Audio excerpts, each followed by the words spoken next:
उसमें 5 श्रुत केवली भगवान हुए। भद्रबाहु स्वामी अंतिम श्रुत केवली हुए और भद्रबाहु स्वामी के उपरांत संपूर्ण द्वादशांग के ज्ञाताओं का भी अभाव हो गया। समय बीतता चला गया और चौसम प्रज्ञा बुद्धि क्षीण होती चली गई।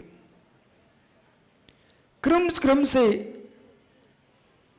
आचारंग आदि श्रुतों को जानते हुए अल्प अल्प ज्ञाता होते हुए धर्षण स्वामी आचारांग श्रुत के ज्ञाता और संपूर्ण द्रव्य श्रुत के आंशिक ज्ञाता हुए।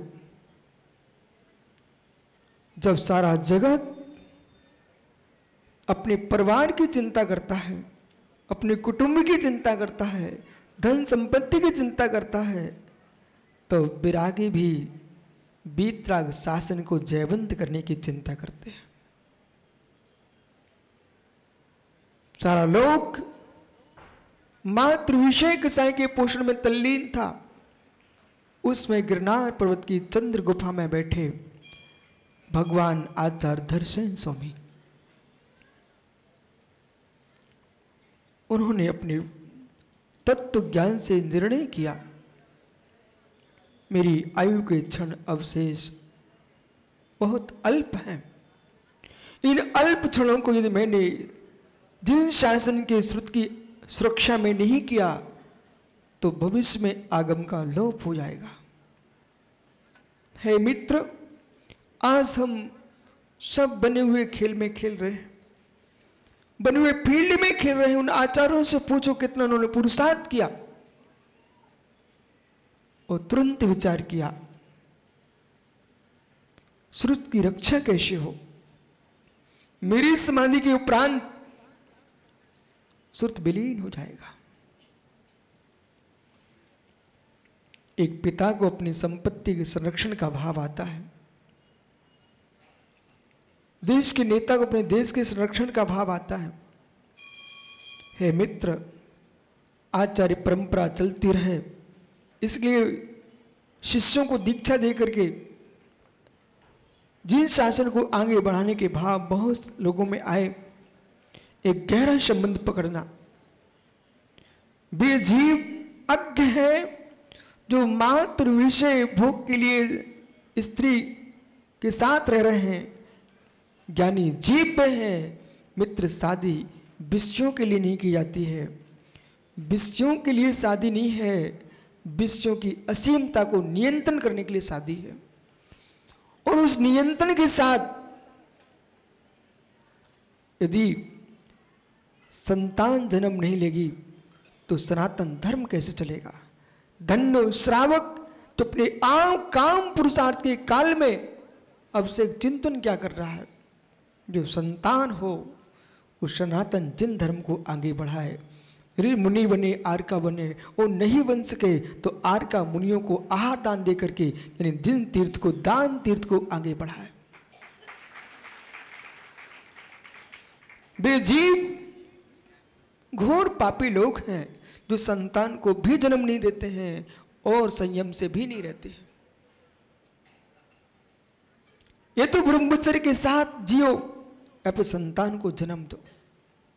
अच्छे लोग देश में नहीं होंगे तो श्रेष्ठ धर्म कैसे चलेगा।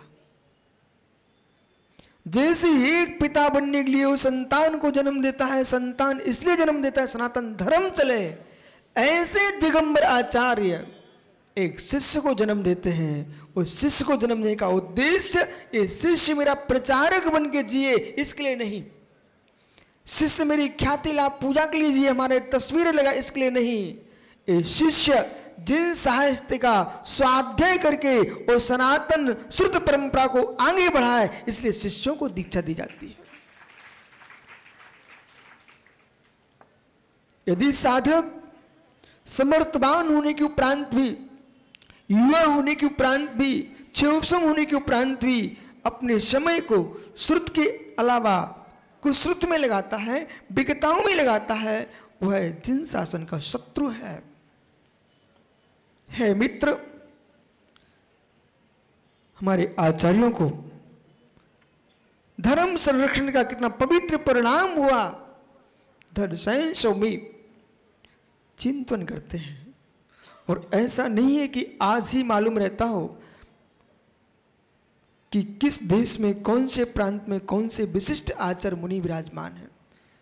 पूर्व काल में भी हमारे आचार्यों को मालूम होता था। और 5 प्रकार के पद होते हैं आचार्य संघ में: आचार्य, गणधर, प्रवर्तक, स्थिर, उपाध्याय। इन सारे 5 पदों के अलग अलग कार्य क्षेत्र हैं। आचार्य शिक्षा दीक्षा देता है, उपाध्याय मात्र अध्ययन कराते हैं, स्थिर जो है और प्रवर्तक किस साधु को कहाँ क्या प्रवृत्ति करना है, कहाँ लघु शंका जाना, कहाँ दीर्घ शंका जाना है, कहाँ विश्राम करना है, सारा काम प्रवर्तक का है। गणधर जो है ना, आचार्य की अनुपस्थिति में वो सारे संकुल संभालते हैं, वो गणधर मुनि होते हैं। स्थिर जो मुनि होते हैं वो स्थिराचार का काम होता है। देश में कितने संघ हैं, उनके संघों में क्या परंपरा चल रही है, और इसके पूर्व कितने आचार्य संघ हो चुके हैं, उनके संघ में क्या परंपरा चलती थी, पूरी प्राचीन और वर्तमान मध्यकाल की संपूर्ण स्त्रावलियों का ध्यान रखना, परंपराओं का ध्यान रखना, वो स्थिराचार का काम होता है। सब काम सौंप दिए गए हैं। आचार्य धर्मसेन स्वामी सौराष्ट्र गुजरात में रहने के उपरांत भी उनको मालूम था, अहो आज ललित भैया ये तेलंगाना आंध्रा के श्रावकों को कितना अपने आप में बहुमान आना चाहिए। मित्र, आप कितने पुण्यशाली जीव हो, इस बात को मत कहो किशोर पाड़े कि आज हमारा पुण्य तेज है। हे मित्र, इस प्रांत का पुण्य पूर्व से ही तेज रहा है कि आज तुम 26 मुनियों को देख करके खुश हो रहे हो। इस भूमितल पर महामहिमा महोत्सव चल रहा था और बेड़ू नदी के तट पर आंध्र प्रदेश में, जिसको बेड़ू नदी आगम में लिखा है वर्तमान की गोदावरी नदी है, गोदावरी नदी बेड़ू नदी के तट पर आंध्र प्रदेश में बहुत बड़ा यति सम्मेलन चल रहा था। इसलिए भैया सुभाष संपूर्ण हैदराबाद नहीं, तेलंगाना आंध्रा सारे श्रावकों को मंगल आशीष है। विनोद भैया अध्यक्ष जी, है मित्र, ये सहज पुण्य है। कुछ ऐसे राजे महाराजे होते हैं जिनके काल में कोई धार्मिक काम ही नहीं होती। कुछ ऐसे पुण्यात्मा जीव होते हैं जिनके शासन काल में यतियों का समुदाय हो। हे मित्र, अनेक प्रकार के अनुष्ठान महामहोत्सव होते हो। मित्र, तू भी अपना पुण्य संभाल कि तेरे शासन काल में आपने सोचा नहीं होगा इतनी विशाल वासना, पंचकड़क महोत्सव, वासना महोत्सव। हे मित्र, भगवान सिमंदर स्वामी केवल गान में झलक रहा है कि हैदराबाद समाज का कितना प्रबल पुण्य तेज है।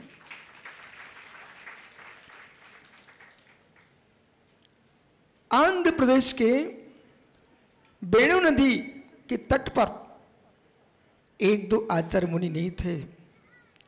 युग प्रतिगुण यति सम्मेलन चल रहा था। आपने जगत में अनेकों सम्मेलनों के नाम सुने हैं, लेकिन यति सम्मेलन जहां सारे देश के निर्गंत मुनिराज एक साथ बैठ करके तत्व चर्चा करें और अपनी आचारंग पद्धति की चर्चाएं करें, वो यति सम्मेलन में जब धर्मसेन स्वामी को बोध हुआ इस श्रुत का संरक्षण कैसे हो सकता है, तो उन्होंने गुजरात से एक समाचार पत्र भेजा। समाचार पत्र भेजा, कितने दिन चल के आया होगा वो श्रावक। उसने जब गुरु का एक आचार्य का पत्र दूसरे आचार्य के पास जाए, उस पत्र को ही कितना महत्व दिया। निर्गंत योगी के द्वारा भेजा गया वह समाचार पत्र और श्रुत के संरक्षण के लिए भरे यतियों की सभा बैठी थी। हजारों मुनिराज थे। अब से एक बेटा, इस आंध्र में हजारों मुनिराज थे। इसका आपको शंका हो तो हैदराबाद का वो बगीचा है ना, पुरातत्व विभाग, कौन सा गार्डन भाई है? पब्लिक गार्डन, जहाँ पर है मित्र विशाल संग्रहालय है, और जिस संग्रहालय में देखते ही यहाँ के वैभव का बोध होने लगता है, और इस भूतल के उन भव्य श्रावकों की श्रद्धा का बोध होता है, उन दिगंबराचार्यों के जिन शासन की प्रभावना का बोध होता है कि भगवान चंदा प्रभु स्वामी चंदा प्रभु जिनालय में देख लो, केसार बाग में ये इस बात को कह रहे हैं कि महाराज मैं ऐसा अकेला नहीं हूं, ऐसे सहस सहस जिन बिंब इस भूतल पर हैं।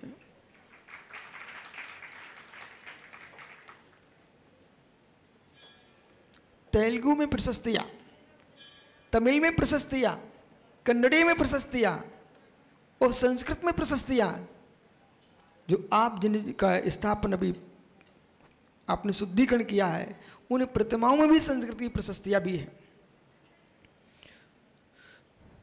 धरसेन स्वामी ने जब पत्र भेजा और जैसे ही पत्र पहुंचा बेणु नदी के तट पर, अरहतबली स्वामी, आचार्य भगवान का नाम था अरहतबली स्वामी, अरहतबली आचार्य महाराज उस समय के युग प्रधान आचार्य थे, उनके सानिध्य में यति सम्मेलन हो रहा था। यति सम्मेलन में जैसे ही निर्गंतों की मुनि परिषदी, यानी मुनि परिषदी, और मुनि परिषदी में प्रवेश करते ही वो भव्य श्रावक प्रसन्न गदगद हो जाता कि अहो तीर्थंकर के समोषण की सभा क्या होती होगी। अरहतबली स्वामी के चरण सानिध्य में सहस्रों योगीश्वर तत्व चर्चा में संलग्न है। जैसे ही पत्र पहुंचा धरसेन स्वामी का, अहो बहुमान देखो, एक आचार्य भगवंत का दूसरे आचार्य भगवंत के प्रति कितनी आस्था श्रद्धांता, उस पत्र को लेकर के अरिहंत, उस पत्र को लेकर के अरहतबली स्वामी ने वृद्ध आचार्य धरसेन स्वामी का पत्र देख करके सबसे पहले पत्र को माथे पर लगाया। एक वृद्ध आचार्य का पत्र आया है, और वैसे भी आप जानते हो,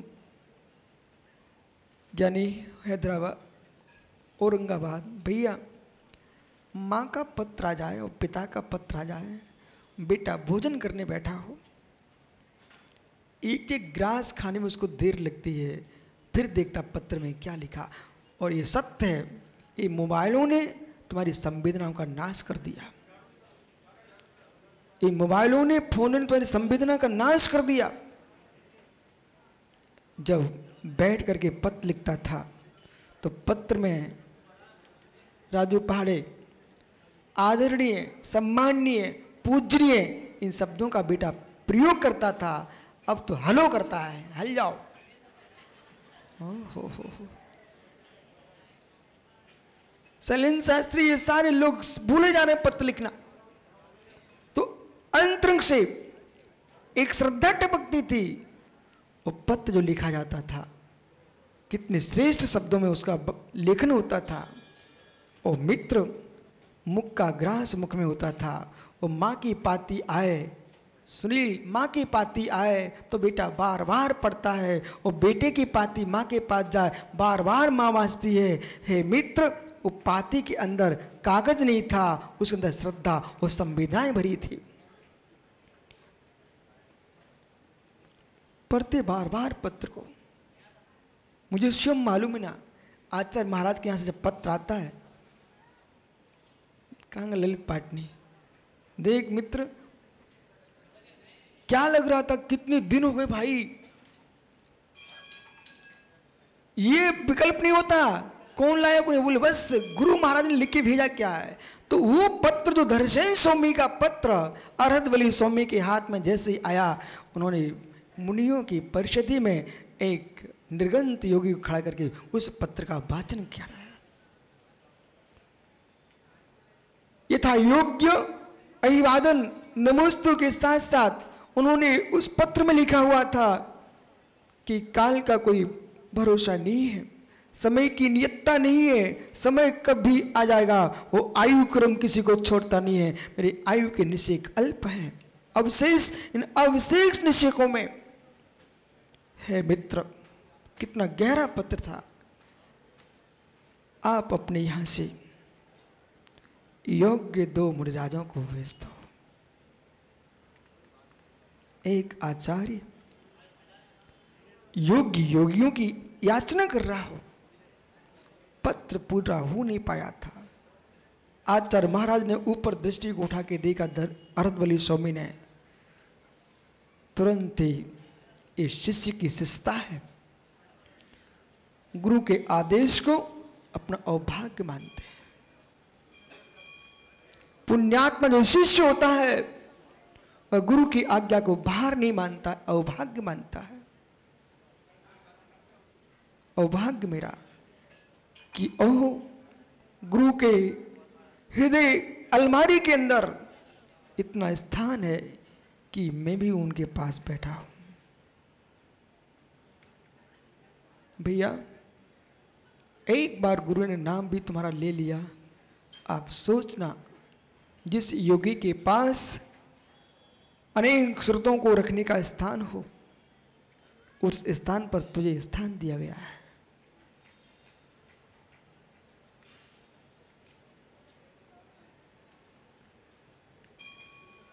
उस दिन भूतबली स्वामी आश्रय बेटा तुरंत खड़े हो गए, और जैसे ही खड़े हुए और दोनों मुनिराज क्या बोलते हैं, हे स्वामी, ये अवसर मुझे दिया जाए। पुष्दन भूतबली स्वामी यूं कहते हैं, स्वामी हे नाथ, ये अवसर मुझे दिया जाए। मेरे प्राण आयु तो नष्ट हो जाएगी, परंतु वीतराग जनन के श्रुत की संरक्षण होना चाहिए। बेटा, छोटे छोटे बालक से वृद्ध तक, शैलेंद्र भाई, तेरा पुण्य इतना तेज है कि तुझे विद्या बांटने का अवसर मिला है। बेटा, पापी लोग गोबर बांट सकते हैं, मल फेंक सकते हैं, लेकिन विद्या बांटने की पुण्य हर व्यक्ति को नहीं मिलता है। इसलिए भाई, प्रमाद नहीं करना, प्रमाद नहीं करना। और जिस समाज ने आपको विश्वास के साथ अपने बच्चे दिए हैं, उनके साथ मित्र छल ना हो जाए, उनको परिपूर्ण ज्ञान देना। आचार्य विराग सागरों में वचन दे के आया हूं कि स्वामी, जो आपने मुझे दिया है, एक मूलचंद शास्त्री थे टीकमगढ़ में, धुरंधर वैयाकरणाचार्य। आचार्य विराग सागर जी टीकमगढ़ में मुझे पढ़ा रहे थे, रतनकांड श्रावकाचार्य। वो पंडित जी जो है ना, आकर के खड़े हो गए